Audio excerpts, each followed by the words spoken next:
Hello friends, welcome to my channel UPPCS with Chauhan. तो guys मेरा नाम है कीरत चौहान और हम लोग कर रहे हैं घटना चक्र 2021 की सीरीज। गाइज हम कर रहे हैं आधुनिक भारत का इतिहास और उसमें भी हम चैप्टर नंबर 5 पे हैं और चैप्टर नंबर 5 है, उसका नाम है ब्रिटिश शासन का भारतीय अर्थव्यवस्था पर क्या प्रभाव पड़ा। ठीक है दोस्तों, तो एक और चीज़ है फ्रेंड्स, अगर आपको वीडियो मेरी पसंद आती है तो प्लीज़ इसे लाइक करिए और मेरे चैनल को सब्सक्राइब और शेयर करना ना भूलें। चलिए दोस्तों, स्टार्ट करते हैं हम लोग चैप्टर में नोट्स, फिर देन हम क्वेश्चन आंसर देखेंगे। देखते हैं ये पार्ट एक पार्ट में हो जाती है, दो पार्ट में, बहुत बड़ी नहीं है। अगर दो पार्ट में भी होती है तो आई थिंक 30 मिनट में ख़त्म हो जाएगी। देखते हैं, चलिए आगे बढ़ते हैं हम लोग, फिर देखेंगे कितने पार्ट्स में होती है। चलिए फ्रेंड्स, तो इस यहाँ लिखा है, एक मिनट थोड़ा सा, ओके। तो यहाँ लिखा है ब्रिटिश शासन का भारतीय अर्थव्यवस्था पर प्रभाव। तो चलिए स्टार्ट करते हैं हम लोग।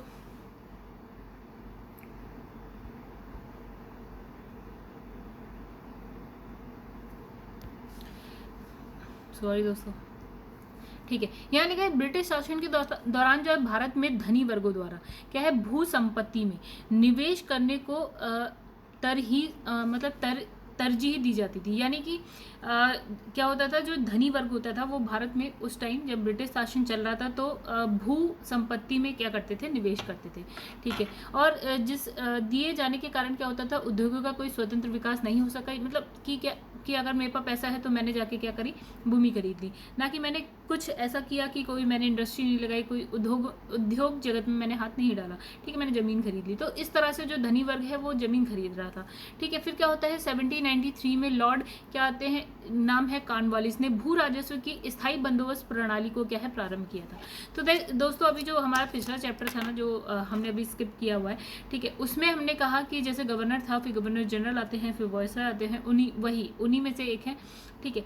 तो एक नाम आता है लॉर्ड कॉर्नवालिस। ठीक है। तो जो 1793 की बात है, 1793 में क्या होता है, कॉर्नवालिस ने भू राजस्व की, यानी कि जो आपकी भूमि से रेवेन्यू निकालने की कोई एक प्रणाली थी, यानी कि सिस्टम था, उसका नाम था। इंपॉर्टेंट क्वेश्चन है कि कॉर्नवालिस का क्या था, स्थायी बंदोबस्त प्रणाली थी। ठीक है। ये सारी चीज़ क्या होती हैं, ये आगे के चैप्टर में आ जाएंगी, आप इतनी बहुत ज़्यादा चिंता नहीं करिए कि इसमें क्या है।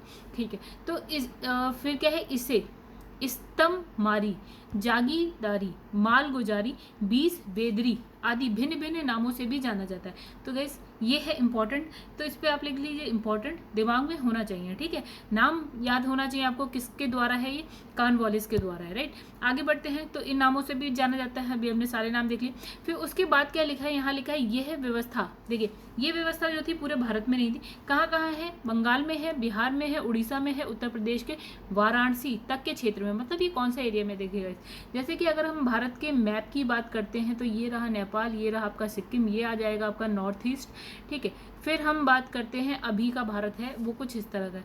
तो ये जो एरिया है ना, जहाँ पे इन्होंने कौन सी स्थायी बंदोबस्त प्रणाली चलाई है, वो कुछ ये वाला एरिया है, इधर वाला। राइट, तो आप अब समझ जाएंगे, मतलब इसमें कौन कौन सा एरिया है आपका, बंगाल, बिहार, उड़ीसा, उत्तर प्रदेश है, वो ये वाला एरिया है पूरा। देखिए, पहले बांग्लादेश भी बंगाल मतलब भारत का ही पार्ट था, जिसको हम बोलते थे बंगाल। फिर लिखा है इसके अंदर कर समूचे ब्रिटिश भारत के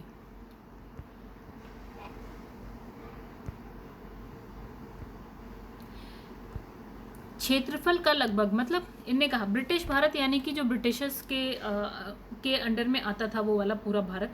तो जो भी ब्रिटिश भारत था, तो स्थायी बंदोबस्त प्रणाली जो पूरा ब्रिटिश भारत था उसके 19% हिस्से में जो है लागू थी। ठीक है, मतलब ऐसा नहीं है पूरे भारत में थी, अभी हमने देखा कहाँ कहाँ थी। तो इस व्यवस्था के अंदर का क्या है, जमींदारों के एक नए वर्ग को भूस्वामी घोषित किया गया था। ठीक है, जिसे भूमि के लगान का क्या होता था, 10/11 भाग जो होता था कंपनी को देना पड़ता था। मतलब ये समझ लीजिए, जैसे कि कोई किसान है, ठीक है, किसान जो है खेती कर रहा है, लेकिन उससे लगान लेने का काम कौन करता था, एक जमींदार करता था। राइट, यहाँ पे देखिए लिखा हुआ था अभी, हाँ, तो उससे लगान लेने का काम कौन करता था, जमींदार करता था। और उस लगान में से उस लगान का 10/11 भाग जो होता था, ठीक है, तो जो 10/11 भाग होता था वो उसको किसको देना होता था, कंपनी को देना होता था। और 1/11 भाग वो क्या करता था, अपनी सेवाओं के लिए अपने पास रखता था। ठीक है, तो हमको ये याद रखना है कि वो कंपनी को कितना देता था और वो खुद अपने पास कितना रखता था। ठीक है, तो 10/11, 1/11 याद रखना है। और कितने % भाग पे ये व्यवस्था थी ब्रिटिश भारत के, तो वो थी आपके 19% भाग पे। ये इंपॉर्टेंट है, ये क्वेश्चन आए हुए हैं और बहुत ही इंपॉर्टेंट है। ठीक है, फिर लिखा है स्थायी बंदोबस्त के अंतर्गत क्या होता है कि जमींदार छोटे पूंजीपति थे। ठीक है, क्या थे? छोटे पूंजीपति।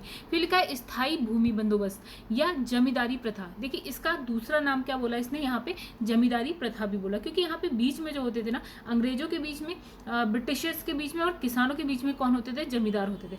यही इसने बोल दिया जमींदारी प्रथा के बाद अंग्रेजों द्वारा भारत में भू राजस्व वसूली हेतु क्या है? लागू की गई दूसरी व्यवस्था। यहाँ हमारी जो स्थायी बंदोबस्त है वो यहाँ पे इसके अलावा जो दूसरी है, मतलब ये भी तो चल रही है, ये ऐसा नहीं है कि पहले ये खत्म हो गई फिर दूसरी स्टार्ट हुई फिर तीसरी स्टार्ट हुई, एक ही समय में जगह अलग अलग है जहाँ पे ये चल रही हैं। ठीक है, तो दूसरी व्यवस्था थी आपकी गई रैयतवाड़ी व्यवस्था है दूसरी, सेकंड नंबर की। पहली है स्थायी बंदोबस्त व्यवस्था, किसने चलाई थी? कॉर्नवालिस ने चलाई थी। और जो है रैयतवाड़ी की बात कर रहे हैं हम। ठीक है, तो इस व्यवस्था के जन्मदाता कौन थे गाइस? नाम याद रखिएगा कि किसने स्टार्ट करी। तो इसमें थे जो है टॉमस मुनरो और कैप्टन रीड। ठीक है, Thomas Munro and captain Reid. तथा सर्वप्रथम इसे कहा तमिलनाडु के बारामहल जिले में लागू किया गया। आपको पता है तमिलनाडु कहाँ है गाइस? दक्षिण भारत में है, बिल्कुल ही नीचे सटा हुआ है, बिल्कुल ही समुद्र से। ठीक है, तो वहां पे स्टार्ट की गई।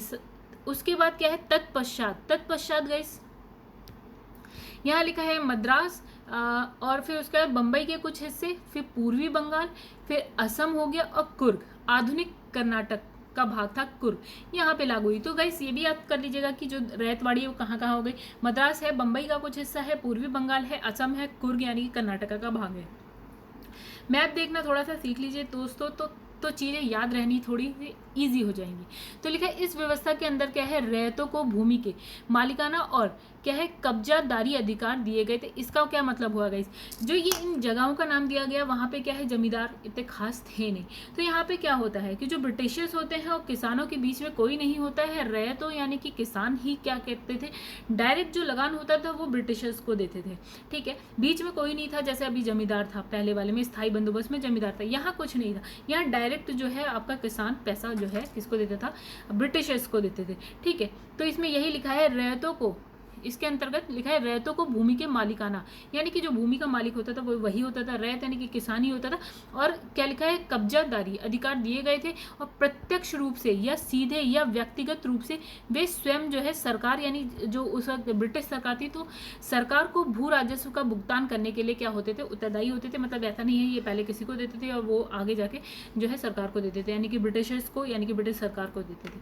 ठीक है, इस व्यवस्था ने कृषक भू स्वामित्व की स्थापना की। ठीक है, मतलब किसानों को भूमि का स्वामी बना दिया गया था यहाँ पे। ठीक है, और इसके अंतर्गत कुल जो ब्रिटिश भारत का कितना भाग आता है गाइस? 51% भाग आता है। ठीक है, जो पहला हमने स्थायी बंदोबस्त पढ़ा था उसमें पूरे ब्रिटिश भारत का कितना? 90% भाग पे आपकी स्थायी बंदोबस्त व्यवस्था चल रही थी और 51% भाग पे क्या चल रही है? आपकी रैयतवाड़ी।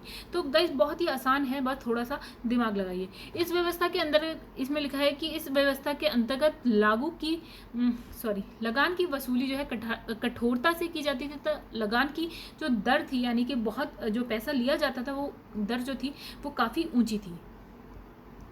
चलिए आगे बढ़ते हैं हम लोग। अब तीसरी व्यवस्था गाइस आती है यहीं पे, जिसका नाम है महालवाड़ी पद्धति या महालवाड़ी व्यवस्था। ये भी भू राजस्व व्यवस्था ही है। ये 3 है गाइस। ठीक है, ये तीसरी हो जाती है, आखिरी है ये। तो इसमें क्या है? भू राजस्व व्यवस्था कृषकों के साथ नहीं थी। ठीक है, पहले वाले में बीच में जमींदार थे, दूसरे वाले में बीच में कोई भी नहीं था, ब्रिटिश सरकार और किसानों के बीच में कोई नहीं था, किसान डायरेक्ट पैसा देते। इसमें गाइस क्या होता था? इसमें महाल का मतलब होता है गाइस गाँव। ठीक है, तो देखते हैं इसमें क्या है? कृषक के साथ जो है भू राजस्व व्यवस्था कृषक के साथ नहीं थी, यानी कि किसान के साथ नहीं थी, बल्कि प्रत्येक ग्राम यानी कि गांव, या उसे हम क्या कहते हैं? महाल। इसी से इसका नाम पड़ा है महालवाड़ी। महाल यानी कि जागीर का एक भाग। तो प्रत्येक ग्राम ऐसे लेके चलते, थोड़ा इजी हो जाएगा। तो इसने लिखा है प्रत्येक ग्राम के साथ क्या है? स्थापित की जाती थी ये व्यवस्था।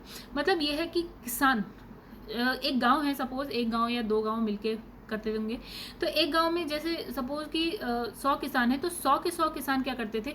वहां पे एक मुखिया होता होगा, वो अपना लगान उसको दे देते थे, तो एक गांव का मान लिया जाता था।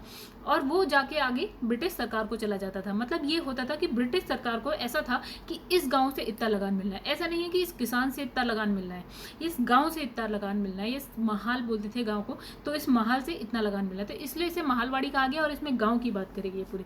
तो इसके अंतर्गत यदि कोई व्यक्ति अपनी भूमि छोड़ देता था तो ग्राम समाज इस भूमि को क्या करता था, संभाल लेता था। मतलब अगर किसान ने भूमि छोड़ दी है तो अब ऐसा नहीं वो खाली पड़ी रहेगी, अब जो पूरा गांव मिलके ही काम कर रहा है तो वो क्या करता था, उसको संभालता था, वहां पे खेती करता होगा।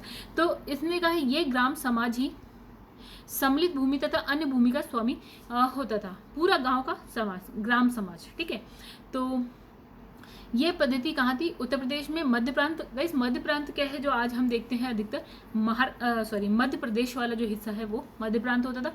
उत्तर प्रदेश को पहले बोला जाता था गाइस संयुक्त प्रांत। ठीक है, और मध्य प्रांत यानी कि आपका मध्य प्रदेश वाला फिर पंजाब में लागू की गई थी। मतलब ये बता दिए कि कहाँ कहाँ थी। उसके बाद लिखा है इसके अंतर्गत अगर हम बात करें कि ब्रिटिश भारत का कितना परसेंट आता है, तो 30% भाग आता था।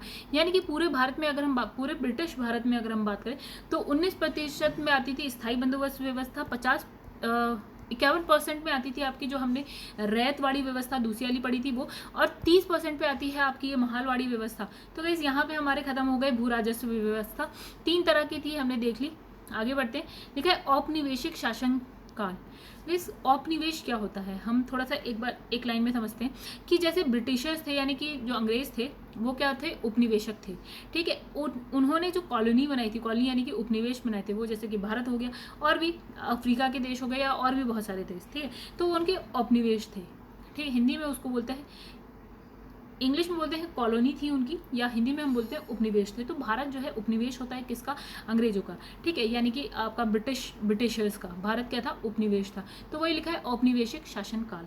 मतलब उस समय जो था वो कौन सा काल था, औपनिवेशिक शासन काल था भारत के लिए। ठीक है, तो यही लिखा है यहाँ पे औपनिवेशिक शासन काल में क्या है, भारत सरकार ने गृह शुल्क यानी कि होम चार्जेस से तात्पर्य क्या है, इंग्लैंड स्थित राज्य सचिव था उसके द्वारा भारत सरकार की ओर से किया गया व्यय था।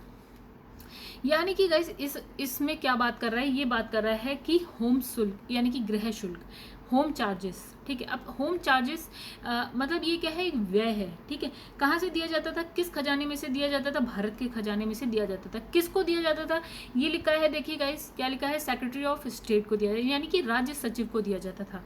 ठीक है, और ये राज्य सचिव कहाँ बैठता था, वो बैठता था इंग्लैंड में, काम करता था, मतलब भारत के लिए काम करता था, यानी कि भारत का राज्य सचिव था, लेकिन बैठता कहाँ था, इंग्लैंड। और इसको जो पैसा दिया जाता था वो कहाँ से दिया जाता था, भारत के खजाने में से ही दिया जाता था। यानी कि भारत का ही एक व्यय है। यही लिखा है कि गृह शुल्क है, मतलब एक चार्जेस है, किसके द्वारा दिए जा रहे हैं, भारत के द्वारा। तो ये होम शुल्क है, यानी कि भारत का ही एक शुल्क है। ठीक है, भारत के ही चार्जेस है, ये नाम दे रखा है इसको, गृह शुल्क दे रखा है। ठीक है, तो किसको दिया जाता था, देखिए गाइस, इंग्लैंड में स्थित राज्य सचिव द्वारा भारत सरकार की ओर से किया जाता था ये व्यय। भारत सरकार मतलब कि ब्रिटिश सरकार की ओर से ये व्यय किया जाता था उन पर। ठीक है, तो इसमें लिखा है, इसमें शामिल थे, इसमें कौन शामिल था, भारतीय सार्वजनिक ऋण। अच्छा, इसमें क्या, भारतीय सार्वजनिक ऋण शामिल था। इसमें रेलों पर लगाई गई पूंजी पर दिया गया व्यय, सॉरी ब्याज। ठीक है, देखिए क्या होता था, एक मिनट दोस्तों। तो दोस्तों इसमें लिखा है भारतीय सार्वजनिक ऋण, और फिर लिखा है रेल पर लगाई गई जो पूंजी है उस पर दिए गए ब्याज। मतलब ये था कि जैसे भारत में ब्रिटिशर्स को या जो सरकार थी उनको क्या है, अपने सामान का आयात निर्यात करने के लिए क्या थी, रेल की ज़रूरत थी।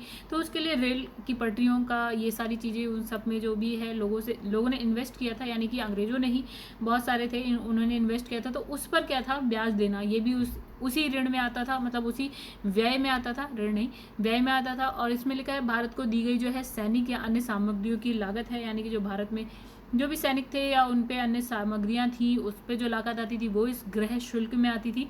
फिर भारत के कारण क्या है, इंग्लैंड में दिए जाने वाले नागरिक और जो है सैनिक शुल्क होते थे वो भी इसी में आते थे। ठीक है गाइस, आपको ये पता होना चाहिए कि गृह शुल्क क्या था। ठीक है, उसमें ये सब बोला है कि उसमें वो कौन कौन से व्यय आते थे। फिर लिखा है इंग्लैंड में क्या है, राज्य सचिव का सारा जो व्यय होता था, यानी कि जो भी हमने अभी पढ़ा था राज्य सचिव ऊपर ही, ठीक है, उसका जो व्यय होता था वो भी इसी व्यय में आता था। भारत सरकार द्वारा जो है यूरोपीय अफसर जो होते थे उनको दिए जाने वाले भत्ते या पेंशन वो भी इसी व्यय में आते थे। मतलब कि एक बहुत ही इंपॉर्टेंट है कि भारत से जो पैसा है वो इंग्लैंड को या बाहर भारत से कैसे जा रहा है, तो उसका एक ये माध्यम था, जो है गृह शुल्क भी एक माध्यम था। ठीक है। तो इसमें लिखा है भारत के बाहर हुए युद्ध को लड़ने में अंग्रेजों द्वारा प्रयोग की जाने वाली जो है निधि है गृह शुल्क पर भारित नहीं थी, यानी कि जो भी अंग्रेज हैं बाहर जो युद्ध करते थे उस पर जो भी व्यय होता था वो इस पे नहीं आता था, मतलब जो है गृह शुल्क में नहीं आता था। ठीक है। फिर लिखा है ब्रिटिश काल में जो है इम्पीरियल प्रेफरेंस शब्दावली का प्रयोग भारत में ब्रिटिश आयातों पर दी गई जो विशेष रियायत, यानी कि जैसे हम कहते थे ना, अभी कहते हैं सब्सिडी, के लिए किया जाता था, यानी कि इम्पीरियल प्रेफरेंस यूज़ करते थे। आयात मतलब जो भी लाइक भारत से जो कच्चा माल है वो बाहर इंग्लैंड जाता था। ठीक है। तो वहाँ से जो है आपका फाइनल गुड्स होते थे, यानी कि जो पूरा जो बना हुआ जैसे बने हुए वस्त्र है या कोई भी माल है वो क्या होता था, आयात होता था। कहाँ होता था, भारत, और भारत के ही बाजार में बेचा जाता था। ठीक है। तो उस पर जो सब्सिडी या जो भी है रियायती, जैसे हम अभी कहते हैं ना कि इम्पोर्ट सब्सिडी, मतलब सब्सिडी मिलती है ना जैसे अभी, वैसे ही उस वक्त भी रियायतें मिलती थी। तो वो चीज़ ठीक है, तो उसको हम बोलते थे वहाँ उस समय जो बोलते थे उसको बोलते थे इम्पीरियल प्रेफरेंस। ठीक है। तो इसके तहत भारत के ब्रिटिश आयात पर क्या है, नाम मात्र का शुल्क लगता था, यानी कि जब हम क्या करते हैं कोई भी चीज़ विदेश से भारत में आती है ना तो उस पर लगता है टैक्स लगता है, राइट। तो वो जो टैक्स था उस समय वो था नाम मात्र का, उसको जिसको हम बोल रहे हैं इम्पीरियल प्रेफरेंस, बहुत ही कम होता था। ठीक है, कि आसानी से जो भारत के बाजार में आ जाए और बहुत महंगी भी ना हो कि लोग उसे खरीद ना पाए। ठीक है। लेकिन वही जो है भारत से जो वस्तु आपकी विदेशों में जाती थी या इंग्लैंड जाती थी तो उस पर वो टैक्स या शुल्क जो है बहुत ज़्यादा होता था। जैसे चीज़ सपोज़ कि एक पेन ही है, 10 रुपये का पेन है, उस पर इतना टैक्स लगा देते थे कि यही 10 रुपये का पेन सपोज़ हो गया 100 रुपये का। अब इंग्लैंड में यार आपको 20 रुपये का पेन मिल जा रहा है, ठीक है, तो वो 100 रुपये का क्यों खरीदेंगे, भारत का जो 100 रुपये का पेन है क्यों खरीदेंगे। और ये क्यों होता था, जो शुल्क है वो बहुत ज़्यादा हो जाएगा इसलिए। वही काम ये यहाँ पे उल्टा करते थे, यानी कि जो इंग्लैंड की वस्तुएं होती थी जब भारत में आयात होती थी तो वहाँ पे ये शुल्क कर देते थे कम, यानी कि सपोज़ कि 10 रुपये का पेन है, शुल्क कर दिया 1 रुपये, तो 11 रुपये का पेन है। और जो भारतीय द्वारा भारत में बना हुआ है सपोज़ वो 15 रुपये का, तो वो क्यों खरीदा जाएगा भारतीय पेन। ठीक है। तो क्या करेंगे, जो बाहर से आया हुआ है उसका क्या है, दाम भी कम है और क्या होता है कि वो उसे खरीद लेते थे भारतीय। ठीक है। तो इससे क्या होता था, जो भारत में उद्योग धंधे थे जो भी पुराने या जो भी आ सकते थे उस पर नेगेटिव क्या होता है, इफेक्ट पड़ता है। तो लिखा है जबकि भारत के निर्यात पर क्या है ब्रिटिश में क्या है भारी शुल्क लगाया जाता था, जैसे मैंने अभी बोला, यानी कि जब ब्रिटिश में जाता था तो जो भारत की वस्तुएं वो महंगी हो जाती थी क्योंकि शुल्क ज़्यादा हो जाता था। ठीक है। फिर हम आगे बढ़ते हैं। तो गाइस अब क्या लिखा है यहाँ पे, लिखा है धन के बहिर्गमन का मतलब होता है जो धन भारत से बाहर हो रहा था, यानी कि अफवाह, यानी कि ड्रेन, यानी कि बह जाना, भारत से बाहर चला जा रहा था। कि राष्ट्रवादी परिभाषा का तात्पर्य, मतलब इसमें लिखा है कि भारत से धन संपत्ति तथा माल का इंग्लैंड में हस्तांतरण, यानी कि ट्रांसफर हो रहा था। क्या क्या, भारत से धन इंग्लैंड जा रहा था, संपत्ति, माल, सब इंग्लैंड, जिसके बदले में क्या है भारत को उसके समतुल्य कोई भी आर्थिक, वाणिज्यिक, भौतिक प्रतिलाभ नहीं मिला था। मतलब ऐसा कुछ कि आपने 10 रुपये दिए तो 10 रुपये में आपको एक पेन मिल गया, लेकिन यहाँ से क्या हो रहा था, सिर्फ पैसा जा रहा था, उसके बदले में आपको मिल कुछ नहीं रहा था, मतलब भारत को मिल कुछ नहीं रहा था। अब आगे बढ़ते हैं। फिर यहाँ लिखा है एक नाम है बहुत ही इंपॉर्टेंट है, लिखा है दादा भाई नौरोजी। तो दादा भाई नौरोजी धन के बहिर्गमन के सिद्धांत का सबसे पहले और सर्वाधिक प्रखर प्रतिपादक थे। मतलब कि ये बंदे जो दादा भाई नौरोजी थे ये पहले बंदे थे जिन्हें ये चीज़ मालूम पड़ गई थी कि जो धन है, यानी कि जो भारत का धन है वो भारत से बाहर जा रहा है। ठीक है। तो ये इसे क्या बोला, शिखर ये है सर्वाधिक प्रखर प्रतिपादक बोला, यानी कि इसको देखिए जो धन जा रहा है ना उसको बोला है भारत धन का बहिर्गमन, मतलब भारत के बाहर जाना धन का। ठीक है। फिर लिखा है कि उन्होंने अपने लेखों एवं पुस्तकों, क्या क्या है उनके लिए, ये इंपॉर्टेंट है गाइस, ये नाम इंपॉर्टेंट है, क्या हुआ इनके द्वारा वो इम्पॉर्टेंट है, तो इनके लेखा व पुस्तकें भी इंपॉर्टेंट होगी। तो लिखा है इंग्लैंड डेब्ट टू इंडिया, इंपॉर्टेंट बुक है। ठीक है। उसके बाद लिखा है poverty and un British rule in India, ये क्वेश्चंस आए हुए हैं गाइस। ठीक है। The wants and means of India, फिर on the commerce of India. ठीक है। 3-4 नाम है और बहुत मुश्किल भी नहीं, के माध्यम से अपने जो है अपवाह सिद्धांत, या अपवाह मतलब ड्रेन होना यानी बाहर जाना, ठीक है, बह जाना, तो अपवाह सिद्धांत का प्रतिपादन किया। किन्होंने किया गाइस, दादा भाई नौरोजी। 4 नाम एक बार फिर से देख लेते हैं, इंग्लैंड डेब्ट टू इंडिया, फिर लिखा है poverty and un British rule in India, फिर लिखा है the wants and means of India, फिर लिखा है on the commerce of India. ठीक है, इसे रट लीजिएगा। फिर लिखा है रमेश चंद्र दत्त ने भी धन के बहिर्गमन के सिद्धांत पर बल दिया, मतलब इन्होंने भी बताया। ठीक है, उन्होंने अपने लेख, क्या नाम है, economic history of India, economic history of India में यह मत प्रकट किया कि सकल राजस्व का आधा भाग प्रतिवर्ष भारत से बाहर जाता है। इसका मतलब जो भी राजस्व हो रहा है भारत में, उसका जो आधा भाग है, यानी कि 50% पार्ट जो है, उसका भाग है, वो क्या है, भारत से बाहर चला जा रहा है, किसी भी रूप में जा रहा है बस, लेकिन जा रहा है। ठीक है, मतलब भारत का जो धन है भारत से बाहर जा रहा है। और भारत में क्या आएगी फिर, उससे क्या होगी, गरीबी आएगी, अकाल पड़ेगा, मौत होंगी, बहुत सारी चीज़ें होंगी। ठीक है, तो लिखा है भारतीय राष्ट्रीय कांग्रेस, यानी कि इंडियन नेशनल कांग्रेस जो आज है, एक पार्टी है जो, वही। तो भारतीय राष्ट्रीय कांग्रेस ने 1896 में अपने क्या है, कोलकाता अधिवेशन में आधिकारिक तौर पर बहिर्गमन के सिद्धांत को स्वीकार किया। मतलब इन्होंने कब स्वीकार किया, इन्होंने किया 1896 में।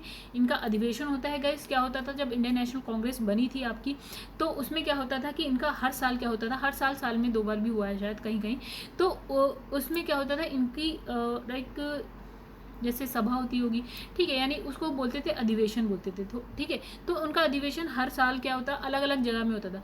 तो जो 1896 में हुआ था वो कहाँ हुआ था, कलकत्ता में। तो उसमें इन्होंने जो है ये जो सिद्धांत है, यानी कि बहिर्गमन के सिद्धांत, तो इसको स्वीकार किया कि हाँ यार ऐसा हो रहा है, जो ब्रिटिशर्स हैं भारत का धन भारत से बाहर ले जा रहे हैं।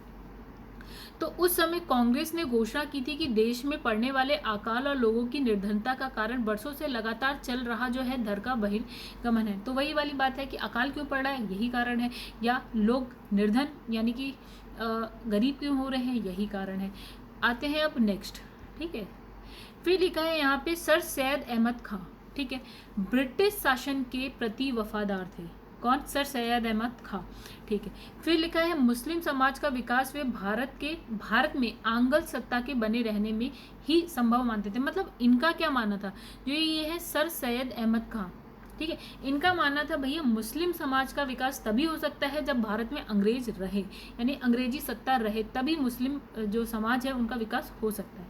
ठीक है, तो मतलब ये कांग्रेस के क्या थे, विरोधी थे एक तरीके से।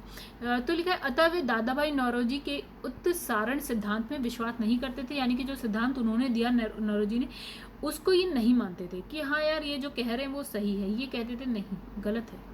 ठीक है, यानी कि झूठ है। तो लिखा है ब्रिटिश शासन के समय अर्थव्यवस्था को खोखला करने के सिद्धांत पर दादा भाई नौरोजी ने पुस्तक लिखी। वही बात है, इकोनॉमिक ड्रेन थ्योरी पे क्या करा इन्होंने, क्या करी, पुस्तक लिखी। फिर लिखा है दादा भाई ने क्या करा, अंग्रेजी राज्य में शोषक नीतियों का अनावरण किया और कहा कि यह राज्य जो है भारत को दिन प्रतिदिन लूटने में लगा हुआ है, जिसके कारण भारत जो है निर्धन देश बनता जा रहा है। मतलब इन्होंने इसमें कहा कि भैया जो ये शोषक नीति है वो भारत को लूट रही है और भारत जो है निर्धन यानी कि गरीबी की कगार पे आता जा रहा है।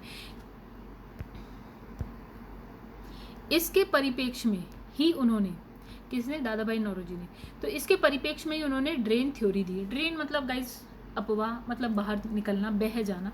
ठीक है, तो ये थ्योरी किसने दी थी, दादा भाई नौरोजी ने दी थी, इंपॉर्टेंट है। फिर लिखा है दादा भाई नौरोजी, इनका टाइम पीरियड है 1825 से लेकर 1917। ने क्या करा, 1865 में WC बैनर्जी के साथ मिलकर लंदन इंडिया सोसाइटी का गठन किया। मतलब ये भी इंपॉर्टेंट हो गया कि दादा भाई नौरोजी और उनके साथ कौन थे, WC बैनर्जी। ठीक है, तो इन्होंने क्या किया, इन दोनों ने मिलकर लंदन इंडिया सोसाइटी का गठन किया 1865 में, इंपॉर्टेंट है ये। ठीक है, जिसका कार्य भारत में दुख दर्दों का प्रचार करना था। और ये गाइस यहाँ पे नहीं थी, लंदन में थी। ठीक है, वहाँ पे जाके गा रहे हैं, मतलब गा नहीं रहे हैं, बता रहे हैं किसी तरह से कि भारत में क्या दुख है, क्या दर्द है, लोग परेशान हैं, क्या कर रहे हैं ब्रिटिशर्स, तो ये सारी चीज़ें वो वहाँ पे बता रहे हैं। ठीक है, अब लिखा है 1892 में क्या है, लिबरल पार्टी के टिकट पर ब्रिटिश हाउस ऑफ कॉमन्स के लिए चुने जाने वाले वो क्या थे, पहले भारतीय थे। ये बहुत इंपॉर्टेंट है कि जो ब्रिटिश हाउस ऑफ कॉमन्स है, जैसे कि हमारी जो संसद है यानी कि पार्लियामेंट है, उसमें लोअर हाउस और अपर हाउस है, वैसे वहाँ पे है ब्रिटिश हाउस ऑफ कॉमन्स था। ठीक है, जिसमें पहले भारतीय थे जो उसमें चुने गए थे। कौन सी पार्टी से थे, वो थे लिबरल पार्टी। ठीक है, लिबरल पार्टी थे, और कौन से ईयर में, 1892 में ये चुने गए थे। तो दोस्तों यहाँ जो है हमारे नोट्स होते हैं ख़त्म। आई होप आपको थोड़ा इजी लगा होगा।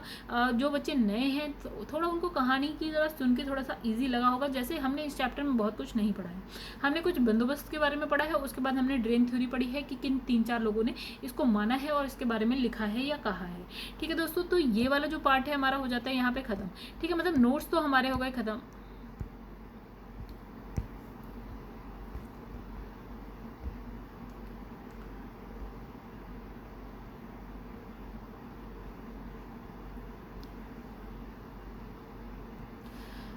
चलिए फ्रेंड्स, यहाँ पे इस वीडियो को हम लोग ख़त्म करते हैं, रोकते हैं। हम नेक्स्ट पार्ट में हम क्या करेंगे, इसके क्वेश्चन आंसर्स कर लेंगे, जो कि बहुत ज़्यादा नहीं है, वो भी कुछ 20-25 मिनट की वीडियो बनेगी।